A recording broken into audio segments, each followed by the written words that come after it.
May I call upon the guest of honor of the day, Professor Vipin Gupta, to come over the dais.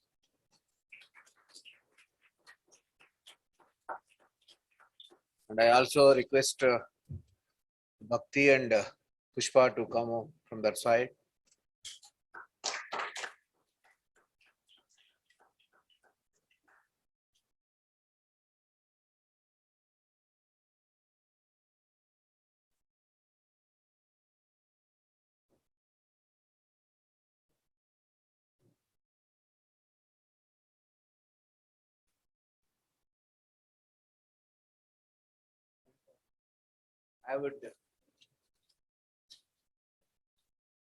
I request Vipin to present this Dhruva flower bouquet to his Dharmapatni Bhakti.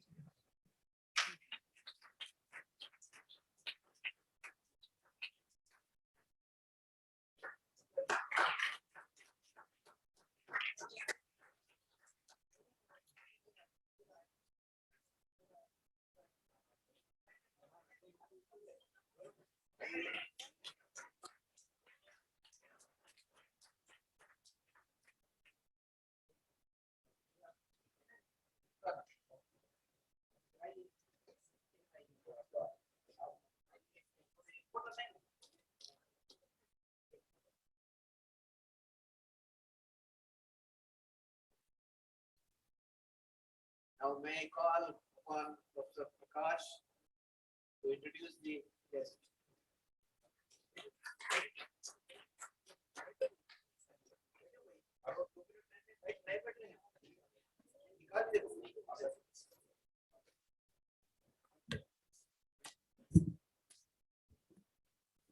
Good afternoon, everyone. Good afternoon, everyone. Namaste, everyone. Great. G vibes now, okay? I'm sure you all are excited to be back to your campus, after 1.5 months of internship. I heard a lot of my wonderful Dhruvites saying we are longing to come back to campus. That is a very good feeling because you all experience the corporate experience once you all, go to the industry. Great. So today it is an honor for me as well as for Dhruva to have with us our esteemed sir, Bhakti ma'am, and it gives me immense pleasure to walk you all through the profile. Because yesterday I was just browsing, Chairman sir had sent me the soft copy of Vipin sir's profile. It is quite a long achievement list. It is very difficult for me to orate and elaborate, but with due respect, I'll just introduce you all. So today we have with us Dr. Vipin Gupta. He is an IIM Ahmedabad gold medalist as well as an alumnus from Wharton University, USA. He is currently the professor and co-director for Center for Global Management at CSU, USA, that is California State University. So during 2015-16, Dr. Vipin Gupta was named American Council of Education Program Fellow, the nation's most prestigious higher education leadership development program.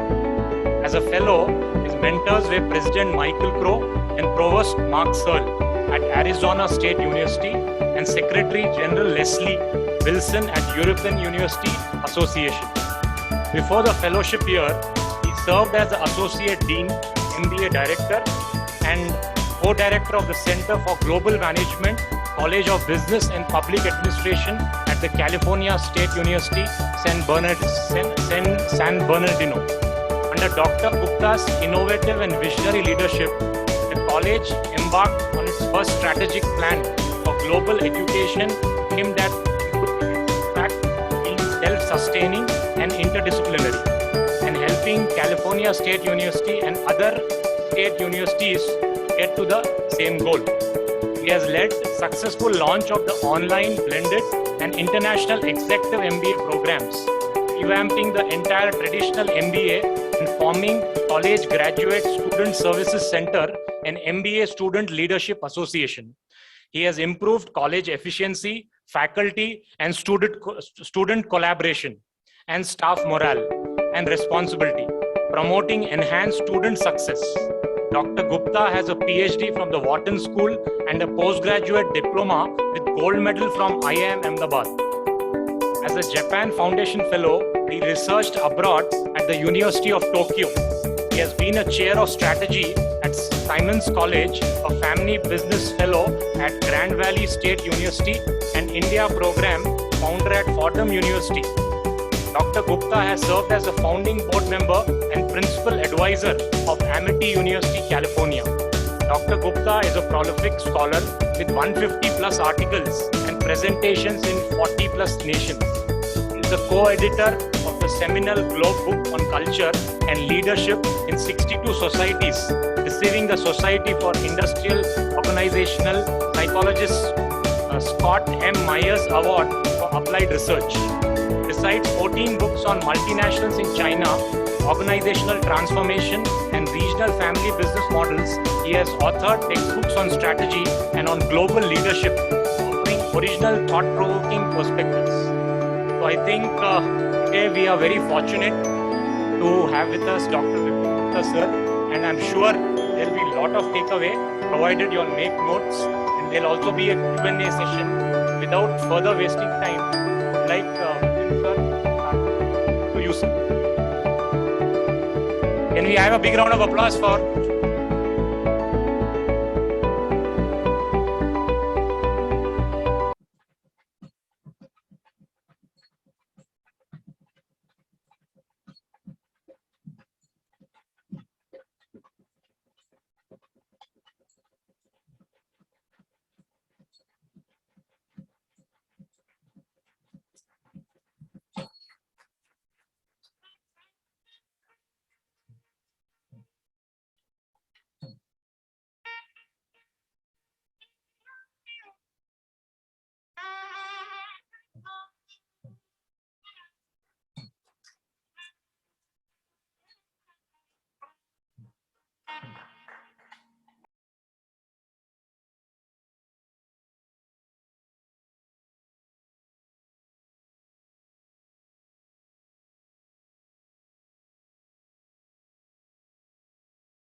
Jai Hind.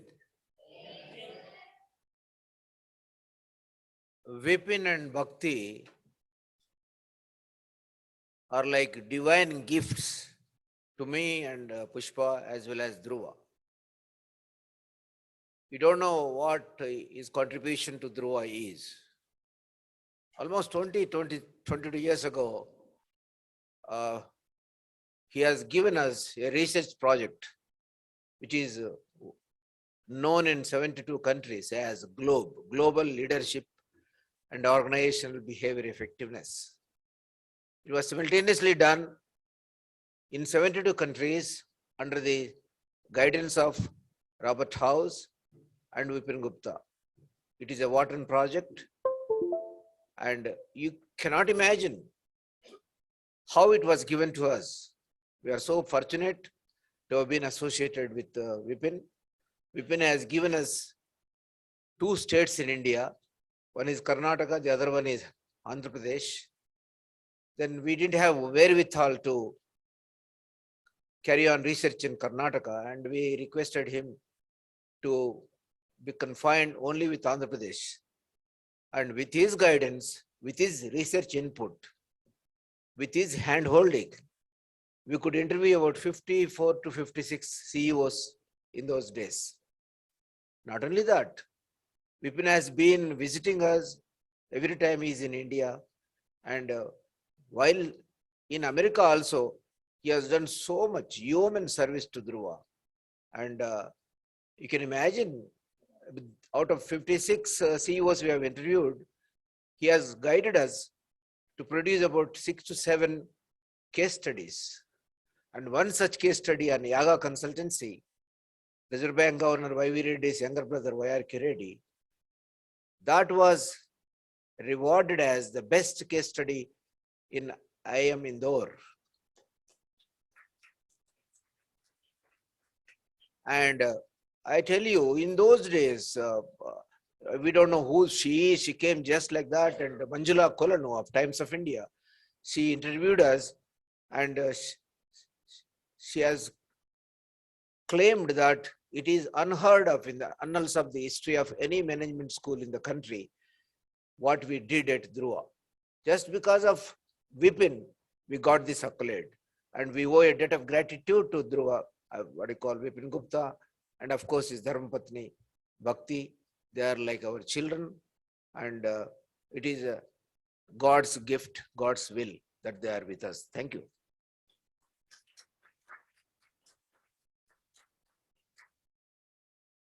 Thank you, Dr. Reddy, very much. Dr. Reddy and Auntie are always great and very gracious hosts, and they have done excellent work with Dhruva College and mentoring so many students and of course faculty and staff over so many years. And it's great to see all of you, and welcome. I know all of you were doing and are doing your corporate training, and so thank you for being here this weekend. Okay, very good. Yes. So today, I'm going to take about maybe about 25-30 minutes so that we have time for interaction on a series of books which I have written over the last 18 months. So actually I published 12 books, 1.5 million words over the last 18 months. And you can realize that I have been working like 14 hours per day, 7 days a week. That's what I have been doing for the last 3 years, just working on this research. I finished my 12th book just before coming to India last month. I have named this project after my name, Project Vipin. And what Vipin stands for is vastly integrated processes inside nature. So it's an attempt to understand Mother Nature. Is my voice, can you all hear that? So we don't need this. Yes. So, so I'm going to give you a brief overview of this work in the context of how to drive change in organizations. So all of you have now experienced firsthand the organization.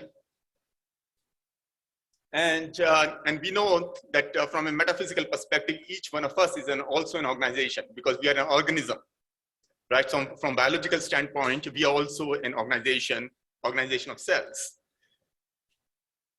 And we are going to take leadership lessons from the ancient Indian wisdom. So the whole purpose of the Project Vipin, of these 12 books, is to reinterpret our ancient Indian wisdom, whose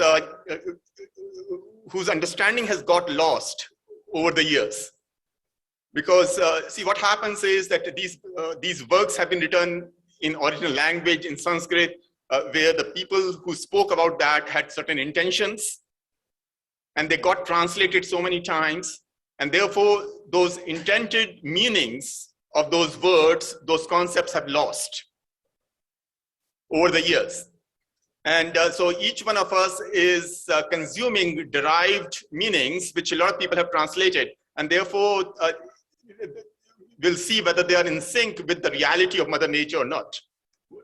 The meanings that were intended at that time, right? So just to give you a very quick example. So we hear that everything has 3 gunas, right? So Satoguna, Rajoguna, and Tamoguna. Now, what is the literal translation of these 3 terms? So literal translation of Satoguna is discontinuous. Why discontinuous? Because Satoguna means every movement has a new truth, spontaneity. So Satoguna means fresh living, fresh thinking, fresh eating. That's what is Satoguna means, Sat. That every moment's truth is different. You have to grasp that meaning of that moment. You cannot take stale knowledge, stale wisdom, stale consciousness. Only when you are enjoying totality of that moment, you are in that moment yourself fully, you immerse in that moment fully, without any baggage. That's when you are going to enjoy. That's what is Satoguna. Discontinuous. No continuity from the past. Okay, so when a guru is a dharam sthapak, so dharam sthapak means every moment a new teacher is setting up a new religion, because every moment requires a new correlation between the creator, creation, and creature. So when you say what is religion, dharma is a dimension of reality.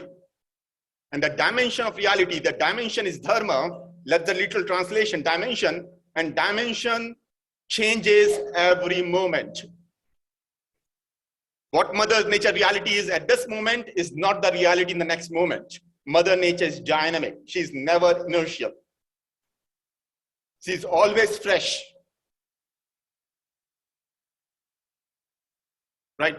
Then what is Rajoguna? What's the role of Raja? Raja's role is Dharam Rakshak. That means a Rajoguna is about continuity. The role of the Raja is, once a guru has set up a religion, a dharma, and said this is what needs to be done. Now guru said that this moment this needs to be done. Raja believes that needs to be done for eternity. So Raja says from now on, forever, this is what the religion of my land is going to be. So a Raja's role is to maintain continuity. While a guru's role is to say whatever was happening in the past that was relevant in the past, no longer relevant, new thing. But Raja doesn't realize how Guru came up with this wisdom. Raja's knowledge is limited. So Raja's process is Guru's wisdom, saying that this wisdom is for eternity now. Okay. Then what is Tamoguna? Tamo means infinite. So when you are continuing something continuous, that means you are reproducing it every moment. So something is finite. Your religion, your dharma was meant to be finite. It was meant to be a truth of this moment. This is what you have to do. This is your dharma at this moment. Shri Krishna in battlefield says, this is your dharma, Arjun, at this moment. But your dharma at this moment, Kurukshetra, is not going to be dharma 5 years from now or 2 days from now. He's giving him his dharma at that moment. That's what is the confusion. People don't realize that dharma is for that moment. So when you are reproducing a finite element, what it becomes infinite.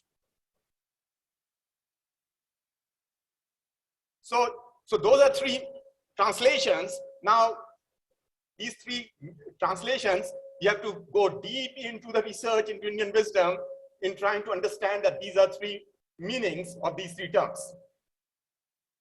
Nobody makes it so clear. That Sato means discontinuous, Rajo means continuous, and Tamo means infinite.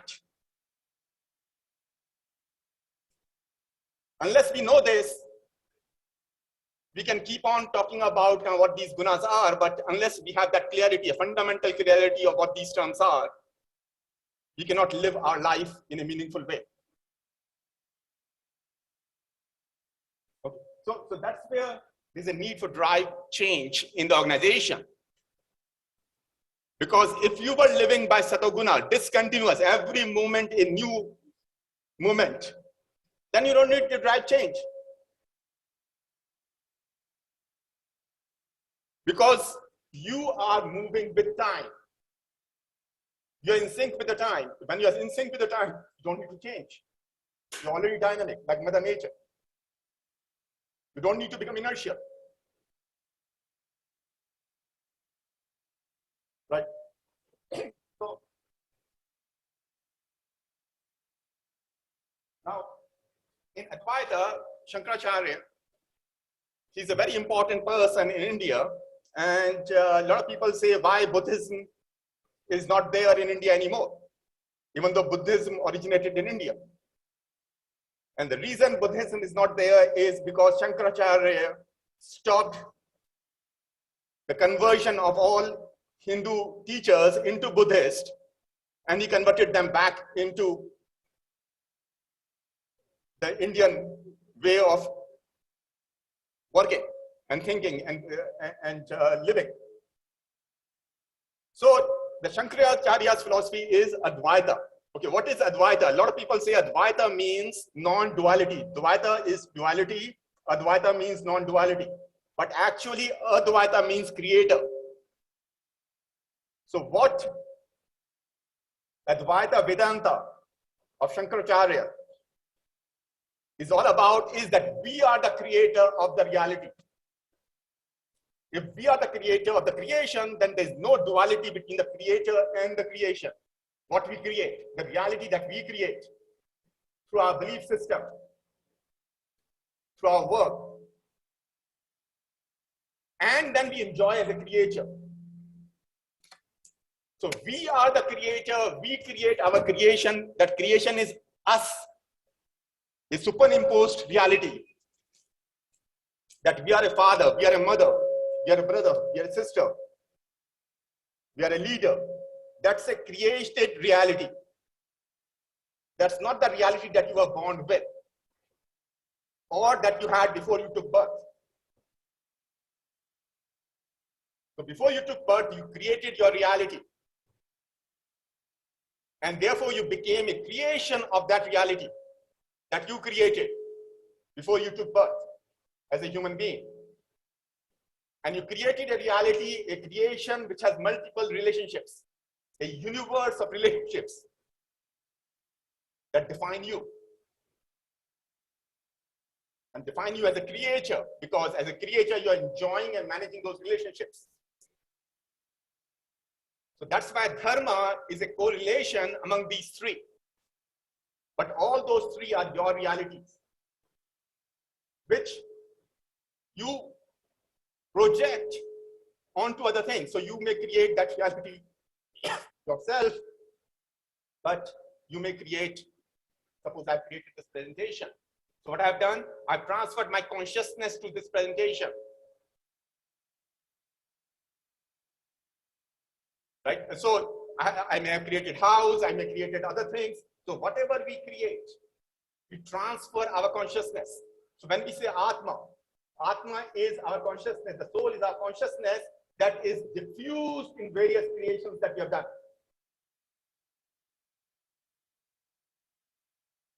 So our Atma is whatever we believe, whatever we sort of create, all that created reality as our consciousness. It could be materialized or spiritual form. So our soul is distributed.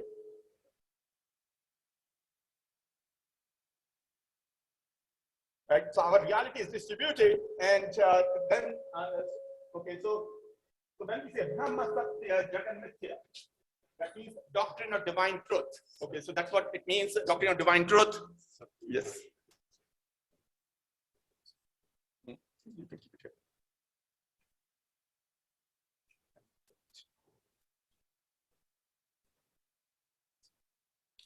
Okay. So doctrine of divine truth, and that means that mind-born creator. Now, Brahma is not the creator. Advaita is the creator. We are the creator. Brahma is a mind-born creator. How many of you know that if you go deep into the Indian ancient wisdom, Brahma is actually a female, not a male. Brahma is a female, just like Vishnu is not a male. He is a female, Mohini, that we all know. Mohini, who takes various forms, And that's why she is the perpetuator. So Mohini is the reality of Vishnu. Similarly, Indian ancient wisdom says that Brahma is a mind-born creator. And she, not he.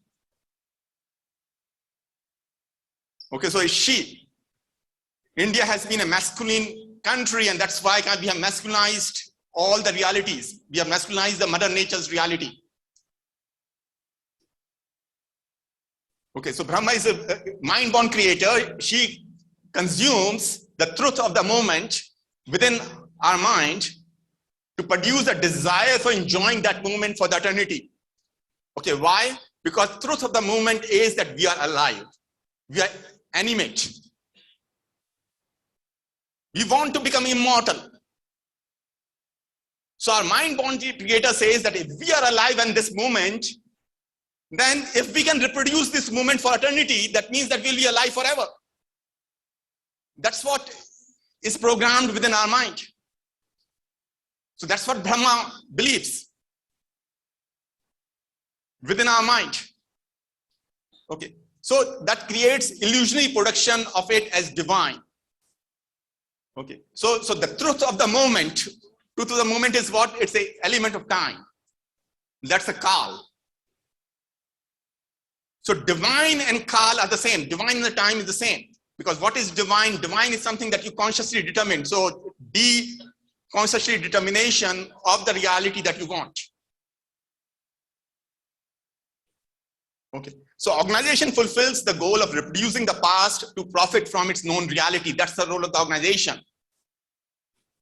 That whatever happened in the past, that's the moment that I liked.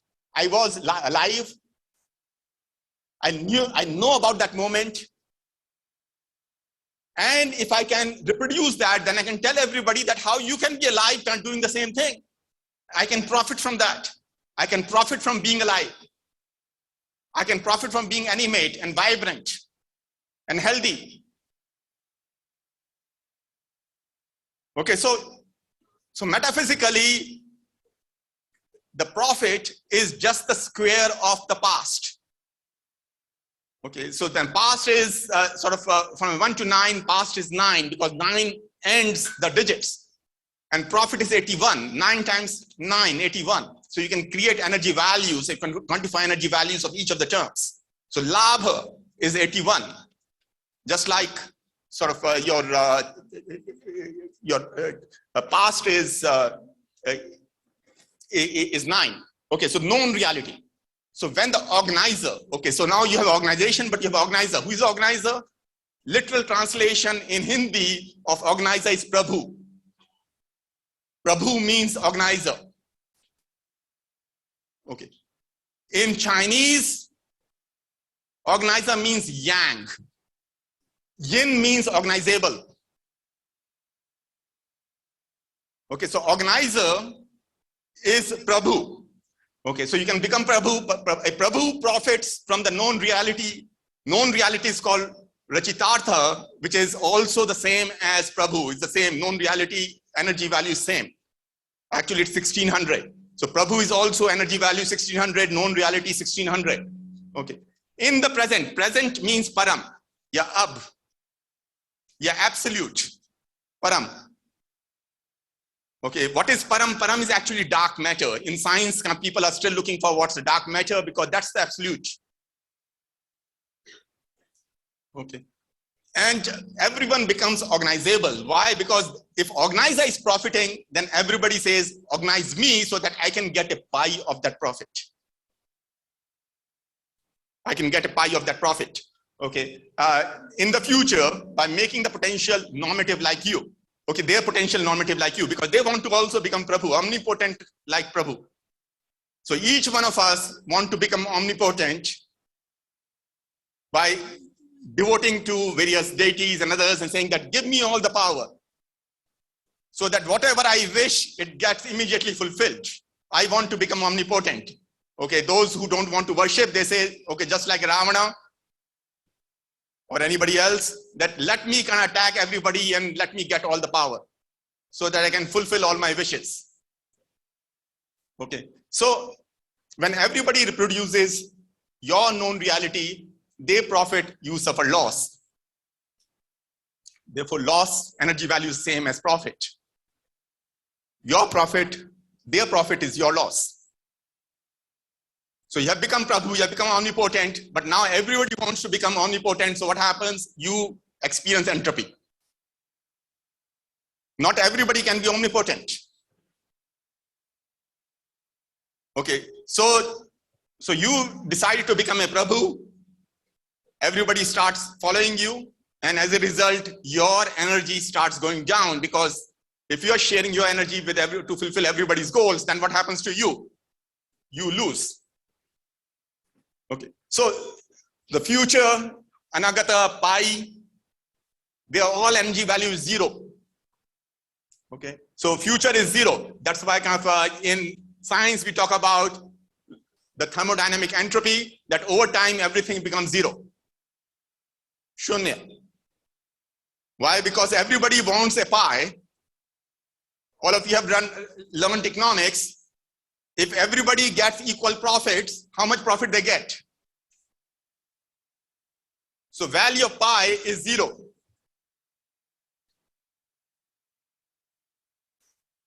Right? So value of pi is 0. And so a leader, so when you are a leader, everybody is following you. You ultimately get the pie that everybody is getting. So your value, a leader's energy value is 0. Okay, who is a leader? Leader is actually a devil. Okay, what is devil called? Again, a confusion.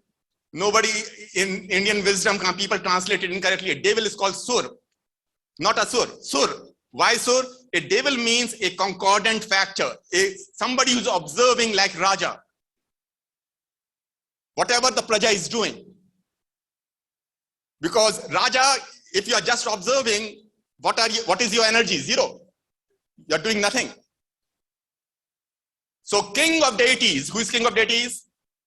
Indra. So why Shri Krishna said, stop worshipping Indra? The Indra is a devil. He's doing nothing. He becomes king because he says that all of you are deities. All of you, I'm deifying you, all human beings are deities, divine entities, because you can fulfill whatever you want if you work towards that. Shri Krishna has clearly said, path of action. You'll fulfill your goal. So Indra says, I know that you are deity. Please work. I'm a Raja, you give me the curve. So I get the pie that you get 0, I get 0. Okay, so Shri Krishna said, no need to worship Indra. No need to worship Raja. Okay, understand your divinity. I'm showing you the marga. Okay, so when you reproduce the pie,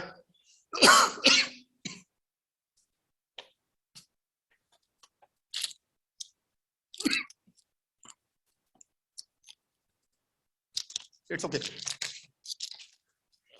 When you reproduce the pie, you dilute the past force.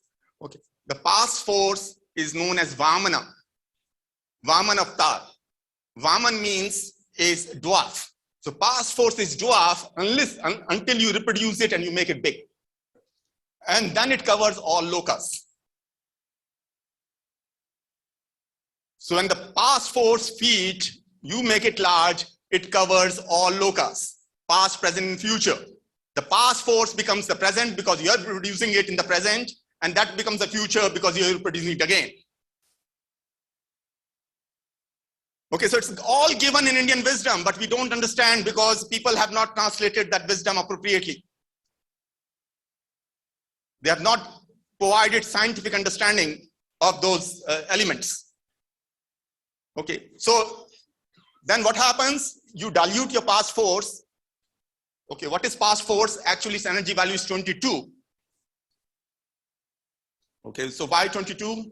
Brahman is actually 2, universe. Because you create a universe, universe has you as a deity, and you superimpose universe of relationships. That's 2. Now you're producing 2. So that means 2 and 2, 22.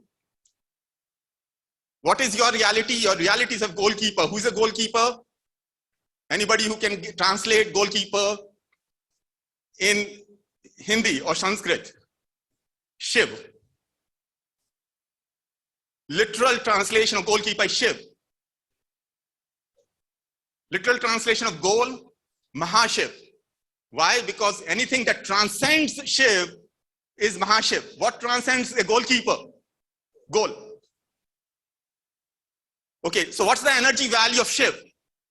We say that Shiv energy value is 4 dimensions of direction and 3 dimensions of time. Shiv knows what happens in 4 directions because that 4 directions start from him, and he knows what happens in 3 dimensions of time. So energy value of goalkeeper is 7. Lucky 7.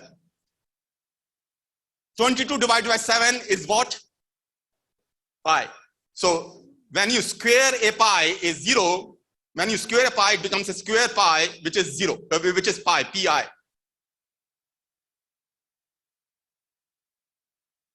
Okay, so that's a square pi. The multiple forms of pi, that's a square pi, the 22/7, because you're squaring it. Okay, so what you're doing, you're diluting the past force with your reality. That's my reality as a goalkeeper. Who's a goalkeeper? Goalkeeper is a conscious entity, a sentient entity, who is conscious of what reality he can create or she can create.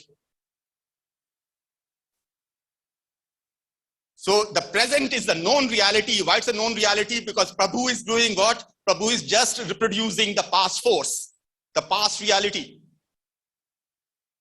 Therefore, it's a known reality, Rachitartha. But the Shiv, okay, and the present is also known as Sadashiv. So Sadashiv, Prabhu are the same. But Shiv is the unknown reality that you have. Why it's unknown reality? Because as a conscious entity, you have the freedom to do whatever you want. Nobody knows what you're going to do. Nobody can predict. Unless you decide that you're just going to reproduce whatever somebody else has taught you. So as a conscious entity, you are the reality. Right? In India, we say that all the reality, we were searching everywhere. We realized that reality is within us. Okay, so I'm going to talk about that in a moment. So when you dilute the past force with your reality as a goalkeeper, keeping the goal of enjoying the past that is changing every moment. Okay, so every moment now you have new followers which are coming up. The reality of your followers are changing. So you force change within yourself and make everyone the goalkeeper. You make everyone the Shiv because they are doing the things, you become the goal. Because they want to now become leader like you. They want to become Prabhu like you. They want to become omnipotent like you. So you become the goal. You say that I am now Mahashiv, everybody now wants to become Shiv. So your reality was Shiv. What you did, you made everybody Shiv, you became Mahashiv. Okay, so you become the goal, everybody becomes the goalkeeper, but then what happens? You become dependent on everybody else. Okay, so that's why even when we talk about moksha, moksha doesn't give you freedom from, absolute freedom from reincarnation. Moksha is not the solution. Nirvana is not too. Nirvana means joy. Okay. The absolute solution is to realize your potential. So I'm going to come to that in a second. So yourself the goal, they perpetuate for their joy. And when they are enjoying profits, you are distressed because you are losing. अगर भगवान से आप प्रार्थना करते रहे and all ईश्वर, भगवान, God, Allah, they keep on fulfilling your goals, what happens? They lose, you profit. You enjoy, they are under distress. That all my energy is going losing. How long I can remain God? Okay. So essentially a role, so that's why it said that the role of the deities, elders, gurus is to guide, not to fulfill your wish. Is to guide and bless, not to fulfill your wish, not to do work for you. If the role of the deities was to do the work for you, then there was no Mahabharata war needed. Shri Krishna said that I'm not doing anything, you do the work. So you have to understand, why did Shri Krishna said that? Because his message was, it's your karma, it's not my karma. I can't do karma for you.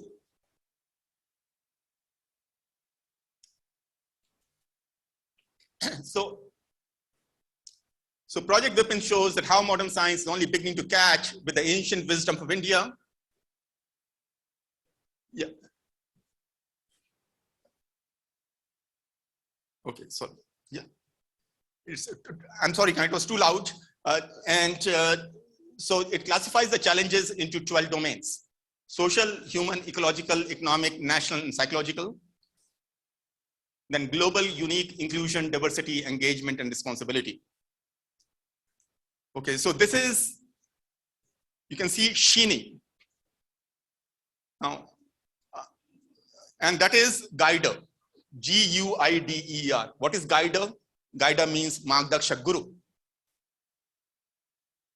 Shini means sentient, Ojas. Ojas. Sentient means conscious. What you are conscious of. Okay, Shini means Ojas or sentient, conscious. And Guider means Guru. Okay. So the thesis is that the solution to the 12 challenges is within us.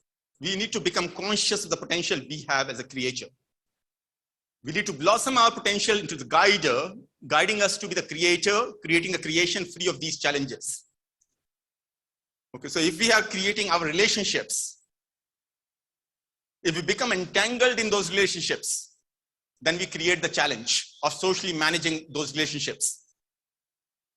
But if that is based on reciprocity and joy, then we are not entangled in those relationships, and therefore we can manage our creation without any challenges. A lot of people say that the purpose of our birth for freedom, for mukti, is to become free from our past. Okay, when all the past karma becomes zero, then we are free. But the question is, when you first incarnated, at that time you had no past. But you had a purpose, you had a goal in life. That's why you incarnated.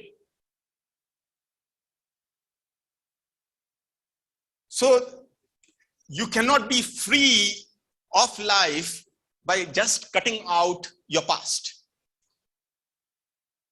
In fact, you don't need to even cut out the past if you fulfill the goal for which you incarnated the very first time. Okay, so that's a very important part, and we'll come to that in a moment. So without challenges, our management is sustainable, our leadership is proficient. All we need to do is divine. And what is divine? A conscious determination of what we wish to do, imagination of what we have consciously determined in our dreams, so that we live that reality. We develop those virtues which are needed to fulfill the goal that we have consciously determined, have intuition about the natural path to achieve that, and do that with excellence.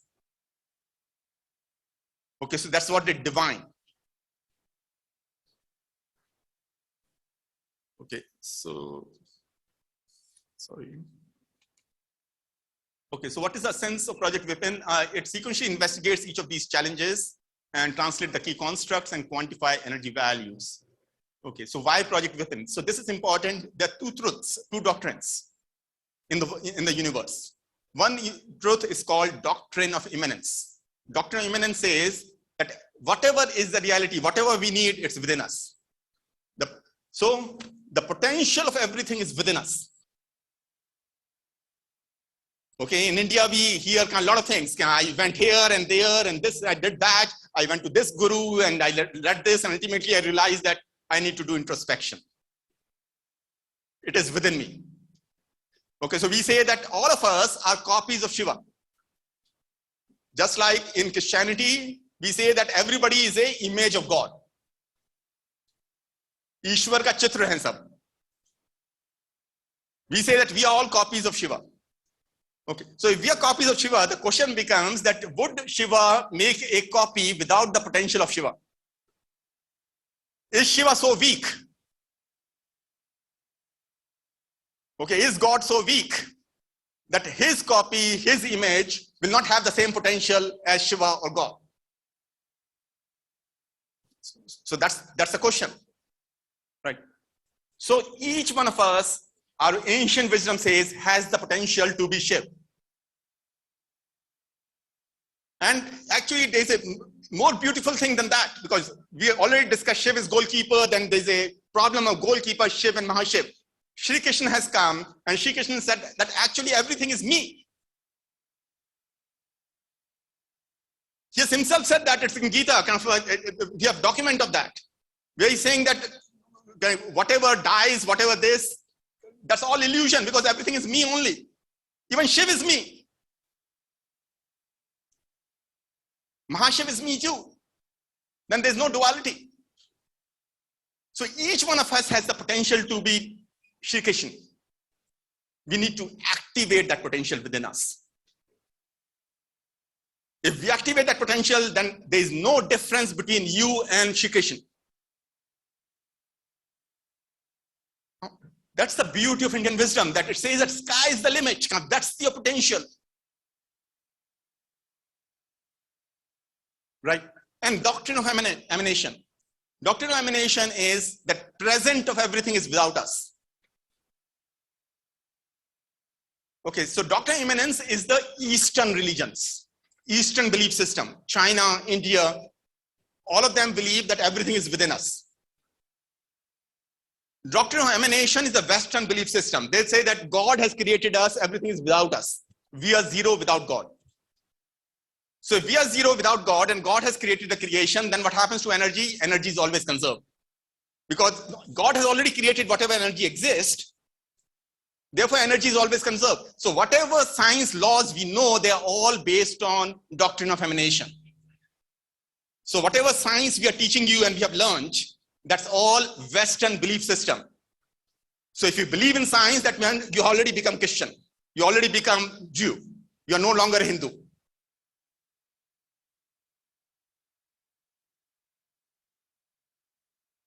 Because the Indian wisdom says that energy is what we are creating. We create the energy. Because our consciousness, our chetna, when we breathe that consciousness, it becomes energy. So there's no limitation of energy. So if there's no limitation of energy, then you don't need to go and appropriate energy from others. Okay, so the whole concept of organization is that everybody has money, can capture their money. Okay, why you capture the money? Because that's a limited resource. God has created that. God has created that for your joy. And therefore, why somebody else enjoys that, you want to enjoy it. Okay. Now, the third is doctrine of reality. Doctrine of reality is that we are a sense of everything. Okay. That is essential for us to transcend the present. Present, as I said, is absolute, is param. It's also paramatma. Absolute consciousness. Consciousness within the present is paramatma. So all of us have become consumers of paramatma. We have stopped realizing that if we activate our sense, okay, a sense like Shri Krishna, then we can actually contribute to absolute consciousness, because then we are not reproducing anybody's knowledge. Present consciousness means anybody knows, that's part of present consciousness. If we are producing a knowledge, a secret of Mother Nature that nobody knows, then you're adding to Paramatma, you're not consuming Paramatma. Because that absolute consciousness is something that is going to flow to everybody else in future. You can see where we are going. Once you get into a sense of Indian ancient wisdom, it takes you at a much higher level beyond kind of what we are used to imagining and thinking, that Paramatma is absolute. But who created absolute consciousness? Absolute consciousness is present consciousness. You can transcend that. So all we need to do is activate the potential of the sense with the assumption of nothing. What is assumption? Sanskrit translation of assumption is Om. Om, when you say Om means assumption of everything with nothing. Om Namo Shivaya. Om Namo means nothing. Shivaya, Shiv. So I am assuming that I am nothing and everything is Shiv. I want to assume Shiv. So Shiv's energy comes within me.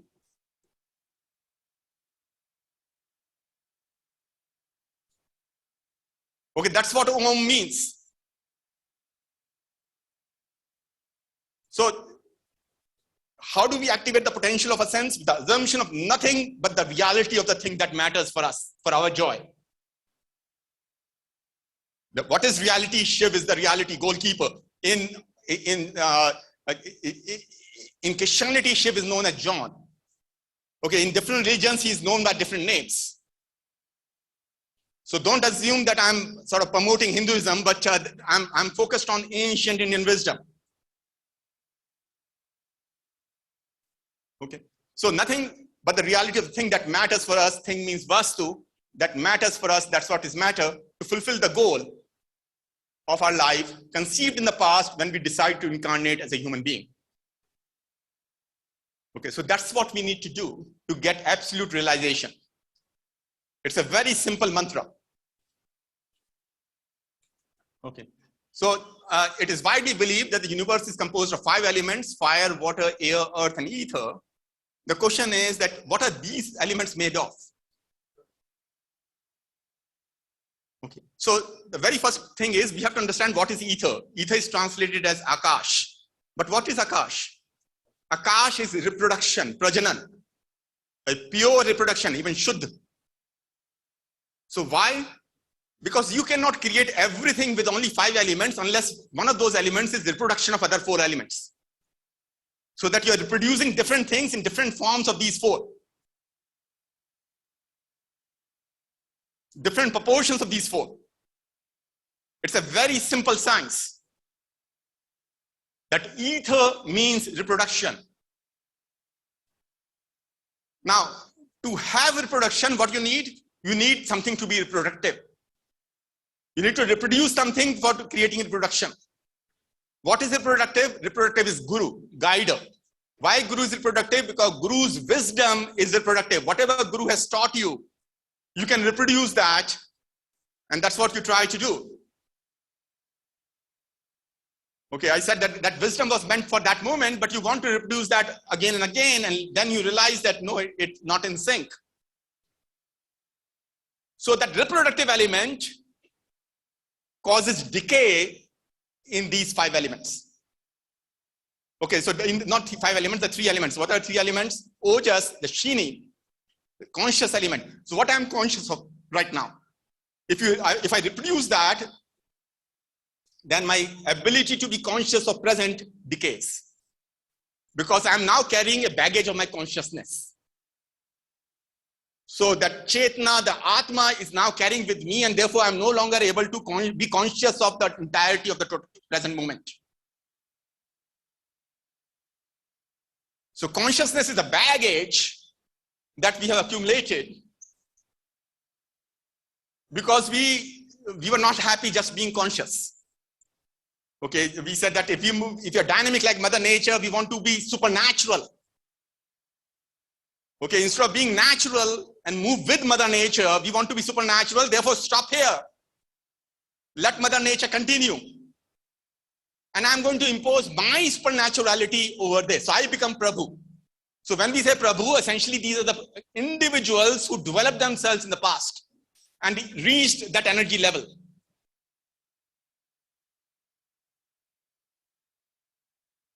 Okay, so those are people we are worshipping, but they incarnated in the past at some point in time. And then what happens is, if they're fulfilling your wishes, then over time they will experience entropy. One of others who is following them, they become Prabhu. So that's why Brahma has age, everybody has age. So after a while, Prabhu experiences entropy. Even the office of Prabhu, a new Prabhu comes.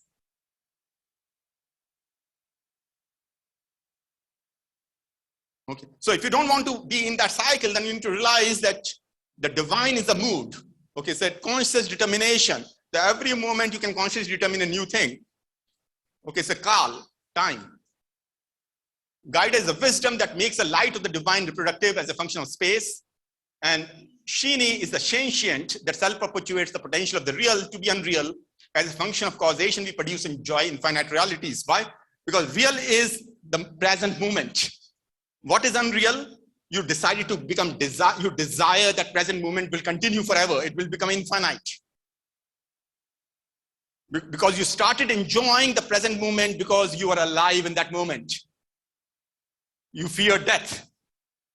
You fear and you are anxious about what's going to happen in future. I'm conscious of this is what right now, I'm enjoying it. I'm enjoying the Mother's nature beauty.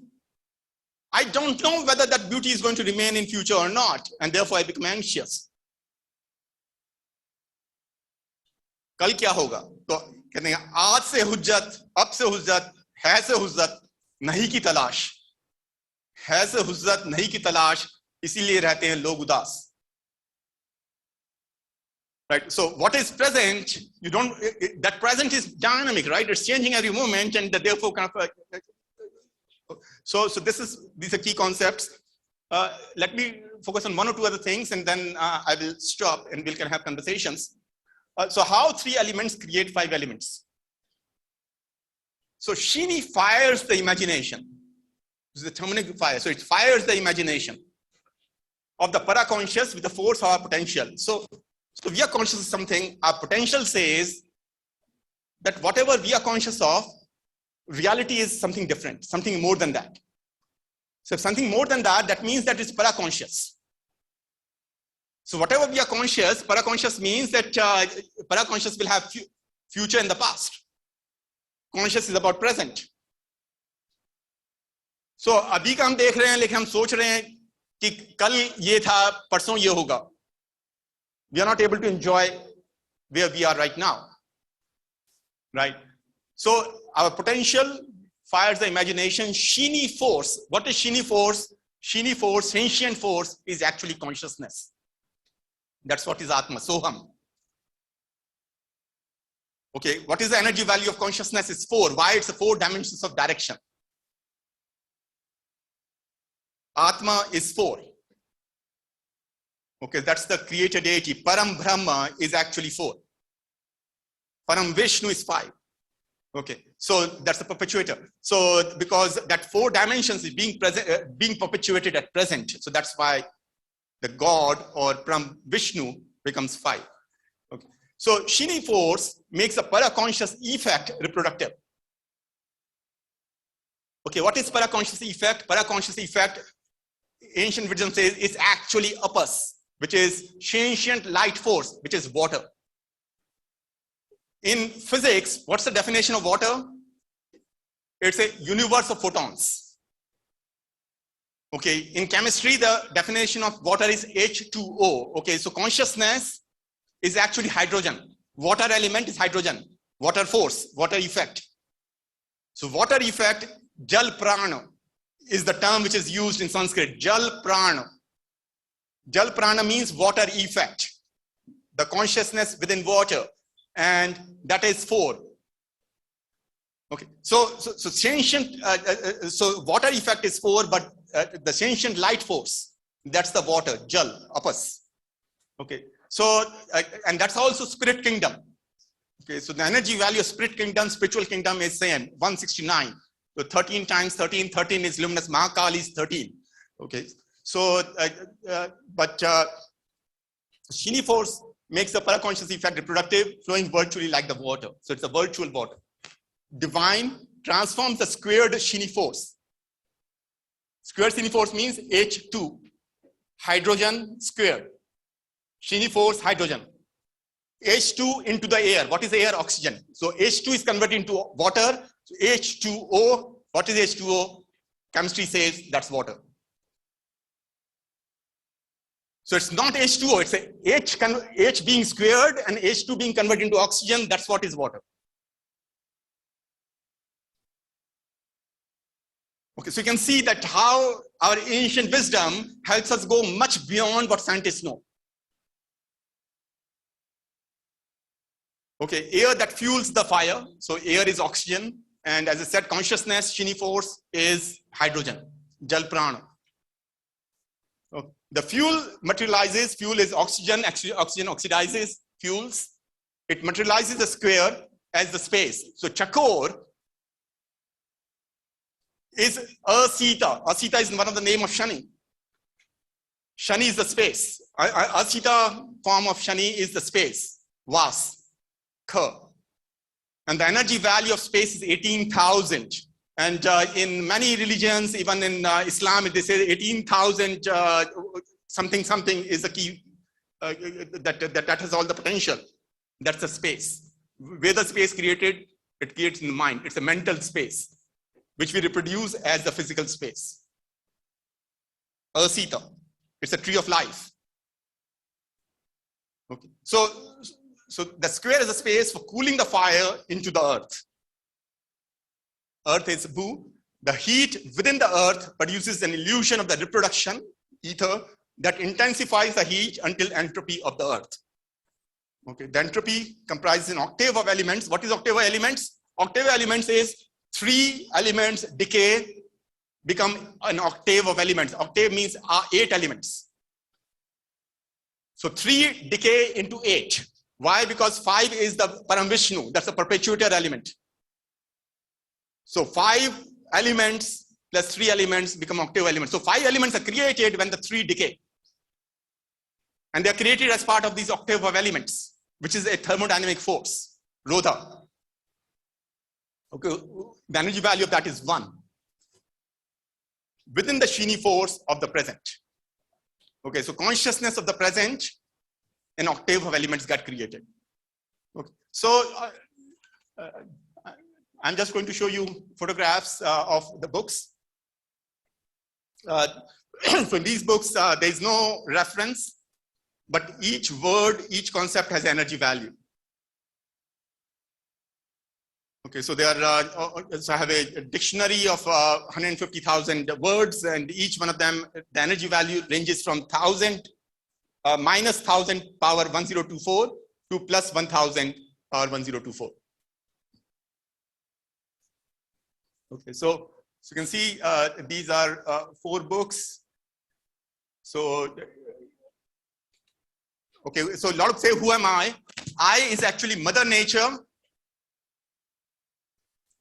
who is self-projecting herself within each of us. So Mother Nature becomes self-luminous within each one of us. Self-luminous in Sanskrit called Swarochish. Swarochish. That's what is Swayam, that's what is Purusha, creature. A creature is a self-luminous entity because Mother Nature becomes, she projects herself as our I. So a self-luminous element is actually, in science, we call it quantum photon, a superposition photon. Because what is photon? Photon is our spirit. Ruh is photon. So anything which is spiritual realm materializes. So it materializes as a photon. Why? Because spirit is our imaginary element. So kalpanik. So whatever we imagine, that imaginary element is the spirit of our imagination, and that materializes into a photon at that moment. It's very scientific because whatever we are imagining, that's what we are, every moment our cells are dying and we are decaying aura. That's why we are materializing. So whatever reality within our mind, we are making it reality of the universe through that decay of cells and aura.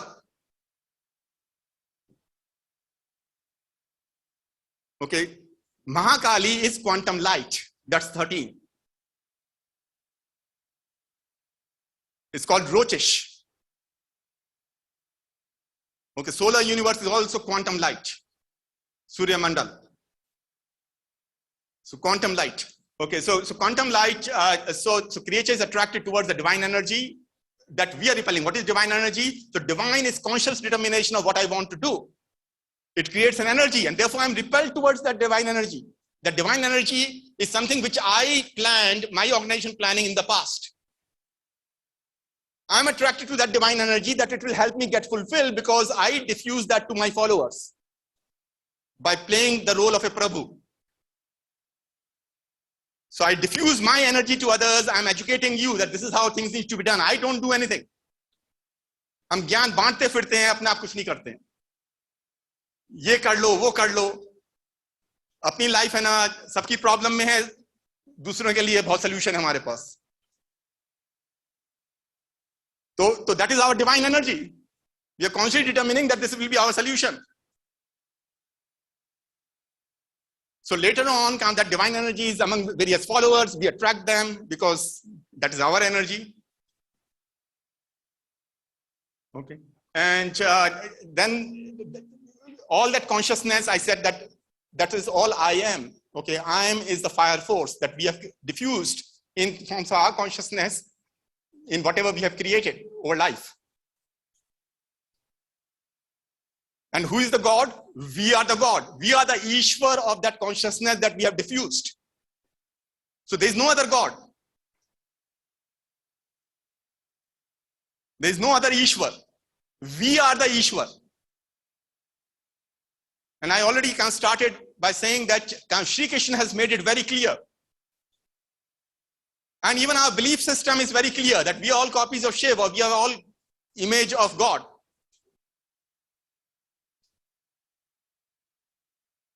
Okay, so there is no Ishwar beyond you. You are the Ishwar, you are the Shiv, you are the Shri Krishna, you are the Mahadurga, you are the Mahakali. Because all that potential is within you. Those are different forms of Mother Nature. A lot of people have realized that form, and therefore we have Mahakali. People have realized the form of Mahadurga, therefore we have Mahadurga. So real Mahadurga knows that her role is only to bless, not to fulfill your work. But other people have also become Mahadurga by activating that potential. They are the ones who fulfill your goals, but then they experience entropy. That's part of their growing up and learning. So if you realize that, then you are not going to get into that cycle. And you will get absolute realization of your goals. You will enjoy every moment. You will be able to manage all that with the blessings of all well-wishers. Okay, so I'll stop there. Let me just show you the photographs of other books, and then we stop. Sorry.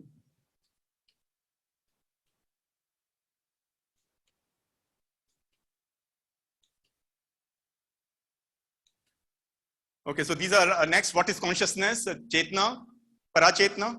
Okay, so Mahatma, Paratma, Atma Bodh, self-awareness, human factor.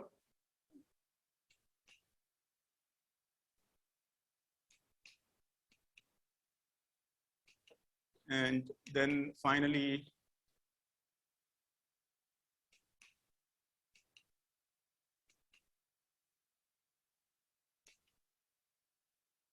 the trading factor. So here, I show that Einstein's equation E equal to mc square is valid only if m is equal to 0. Okay, so I show exactly where he went wrong in his field equations. Why? It's very simple intuition. When you say that energy is equal to mc square, you're essentially saying that whatever in the mass, you are repelling that at the speed of light. Okay, that electric effect. What you repel is the electric effect. So electric effect is going out of the mass at the speed of light, and a magnetic effect is coming back at the speed of light. So what is in the mass? 0. Everything is either being repelled or attracted. So everything is in that cycle. So cycle of birth,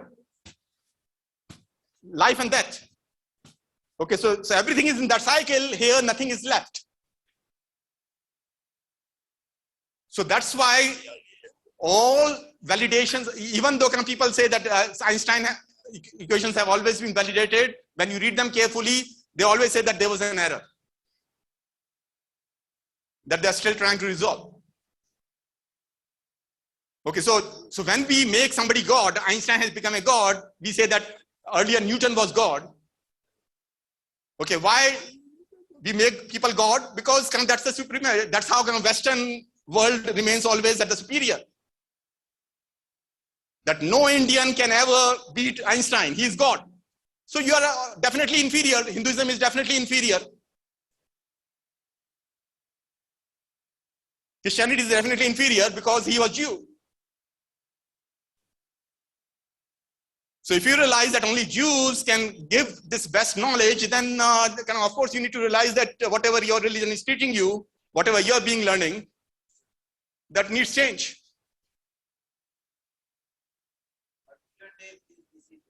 Yes, so essentially those are the last 4 books. Now these books are all available on Amazon and on Kindle, only 300 rupees in India. Okay, so, but Kindle is only like 25 rupees or 50 rupees. So you can access them, and you can also access on my website, vipingupta.net. Right now it's not working. There was some sort of issue, but it will be up soon. So they are chapter 1, preface, everything is there for each of the books. Okay, so please, any questions?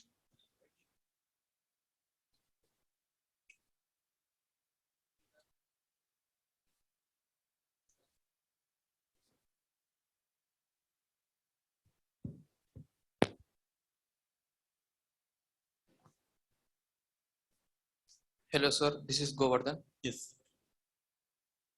Oh, difference between Rudra and Shiva, sir. I need to then, so right now I'm not able to, Rudra, I need to check. It's in my documents, but I don't remember it offhand. But I can send you that answer. Thank you, sir. Yeah.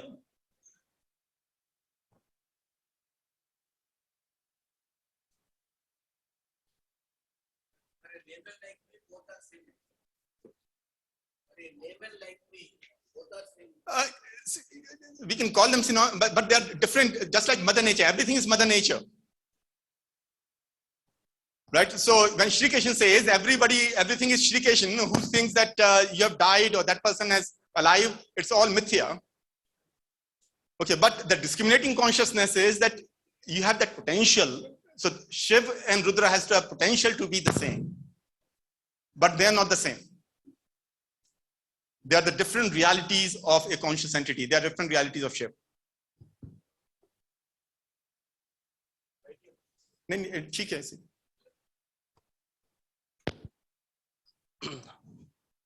Hello, sir. I'm Rakesh. So, what type of characteristics we need to adopt in order to achieve our Mahashiv? Achieve our? Mahashiv. Mahashiv. Okay, yeah, very good. So, achieve goal. So, as I said, your potential comprises of 18 elements. So, when I said 18,000, 18 is potential. Okay. So, what is the Hindi translation or Sanskrit translation of potential? It's called Om, A-U-M, Om. Okay, Om is a Sanskrit letter, a single letter in Sanskrit, Om. Okay, so potential comprises of 18 elements. 18 elements, our ancient wisdom says, comprise of these Shini, social, human, ecological, economic, national, psychological. So well-being in all those fronts. Social, what does social means? Social means anything without me. So everything else is social. Okay, human is the cultural production that I'm producing. Ecological, whatever I produce, it becomes ecological element. Okay, then economic element. And then national element. Why national? National is actually Krishna is national element. National element means a element to which everybody is devoted to. Everybody becomes citizen. So that's the governing element, right? And then the psychological element, how you psychologically react to the fact that that national element may be outside. Because if you conceive Krishna to be outside you, right? So in that case, psychologically, you consider yourself inferior, or you may consider yourself superior, that Krishna is with me. So in, in Indian kind of wisdom, when you talk about philosophers of Hinduism, they talk about three terms: para, apara, parapara. Para means transcendental. Apara means former, because it's beyond me, beyond beyond the transcendental. No, apara means it's actually letter. So it's a letter and therefore inferior. So it's not transcendental, but came later. Okay, that's the apara. It's not transcendental, it came later and therefore it's inferior. Why it's inferior? Because it's going to reproduce whatever Parapara has done. What is Parapara? It's a former and therefore superior. So our ancestors, anybody who came before us are superior and we are inferior. So Indian wisdom says the world has gone from Satyug to Kali Yuga. So our ancestors were wise people and we have lost the wisdom. If you go to the West, it's other way around. Okay, why? Because ancient times, India has been that we are going to share our knowledge. So if we, as Aryans, as gurus, share our knowledge with others, what happens? They are going to reproduce that knowledge, they are going to package it, and they have confidence that our knowledge is accurate, and that's why we have shared it. So then they are repackaging it and selling it back to us. So we lose touch with our reality and we become followers. So Indians are perfect followers. Chinese are perfect leaders. Why? Because they want to bring everybody and they want to copy and become leader. India, you go anywhere, we say, we want to follow. So Indians are perfect followers. We are taught to follow Prabhu, we are taught to follow kind of deities, we are taught to follow kind of what our gurus have said, because we have forgotten the essence of what our deities, what our gurus have told us. That the potential is within us. All they are giving us is a direction. But usko hum patthar ki lakeer maan lete hain, and therefore kind of that's our downfall.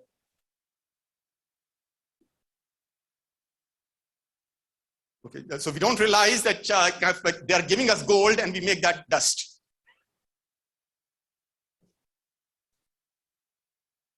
Yes. So Shini, social, human, ecological, economic, national, psychological, guider, global, unique, inclusion, diversity, engagement, responsibility, and then divine. So those 18 elements. So if you remain conscious, don't reproduce the past, but you use past as a guide to understand the present, the changing present moment. Instead of saying that उन्होंने ये कह दिया तो वही अभी का सच है, वो धर्म उस समय का सच था, अब का वो सच नहीं है. तो जहां हमको इतनी समझ में आ गई, तो then we'll start using our wisdom, we'll start using our potential, we'll stop depending on other people's potential. We stop copying others, we become original. Vipin, you are aparampar. Please, because we are getting late. Yes, yes. The children are waiting for lunch. Yes, please. And Let's we'll go. close it, and then again we have to go. Let's go. Another talk. So we would like to ask any student to propose a vote of thanks. Who is that? Who is that? Please come. Please come better. After this, have lunch and have the final advice by your mentors. Then the bus will embark on return journey. Please. Okay, please.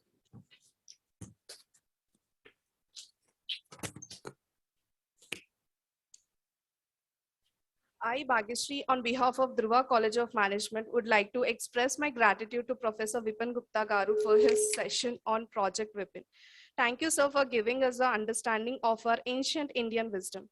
You brought in the three gurus, that is Sattva-guna, Raja-guna, and Tamaguna. You also brought in an astonishing fact that Brahma is a female that I think most of us were unaware of it. And you also gave us an understanding about doctrine of immanence, that is Indian belief, and doctrine of emanation, that is a Western belief, and doctrine of reality. We are the essence of everything. Thank you, sir. Thank you for your valuable session. And also, we would like to hear you again and again. And also, we are also thankful for our college management for bringing people around the globe to the campus. Thank you. Thank you for everyone once again.